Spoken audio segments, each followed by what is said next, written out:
let me turn to Andrea De Domenico. He joins us from Jerusalem. He's the head of office at the United Nations Office for the Coordination of Humanitarian Affairs. Andrea, welcome to the program. First, I want to get your reaction to this temporary 4-hour daily pause that Israel has agreed to. Is that enough? Is that enough? Does it go far enough in getting people out of harm's way? Thank you. Thank you very much for having me. Listen, the corridor is unilaterally declared by Israel, and it has been, at the beginning people were fearful because there was still a lot of fighting around it, and the movement of people were very, very limited. And then day by day, it became a way to escape the horror of the north of Gaza. And so it increasingly has been used, and I think that today we had more than 50,000 people that moved from the north to the south. So it's a good thing in terms of protecting civilians and giving hope to people to go outside of the direct fighting that is happening on the north. But at the same time, these people, as you have interviewed them recently, just a couple of minutes ago, the problem is where to go and how to make sure that we cater for their needs, because we're talking about probably 100,000 people that have moved south now, and of course our ability to respond to all the needs were already challenged because of the limited supply that we are able to bring in, and so now we have also to increase even further now our response, and so it's critical for us to scale up our operations. So, Andrea, what exactly is getting into Gaza right now, and what is not? It's not what is in, what is not, is how much. Basically, but fuel is still not allowed, is it? Fuel is not allowed yet. Is a tough negotiations, but fuel is fundamental, of course.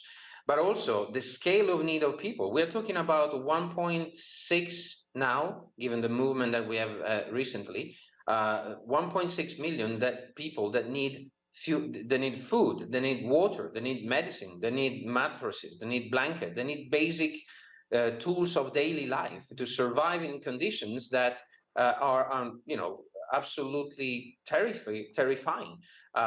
It's really a major challenge for us to keep the pace of the need, and it's not the 100 trucks that we have managed to bring up, which is a good thing, is because we moved the dial there, but it's not enough. It's simply not enough.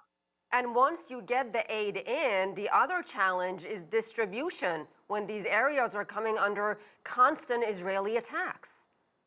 So let's be clear, attacks are happening everywhere. So even in the southern area where we say there is a safer zone, it's not really the case. I mean, we have seen bombardments in the south and in the middle area, and there are thousands of people killed even in those areas. So it's really, really dangerous. And as I said, we need to find ways to better serve people, increasing our presence, increasing our ability to deliver, and increasing the supply that comes. And fuel, it is indeed a critical asset and commodity. Otherwise, we will not be able to distribute anything. Andrea, refugee camps, hospitals, schools, ambulance convoys have all come under attack. 99 UN staff are among some 10,000, more than 10,000 people who've lost their lives. 40% of the more than 10,000 who've been killed are children. I just want to get your take. How is the UN doing? What are the thoughts that go through your mind when you have lost so many staffers, and how does it affect your relief and aid operations?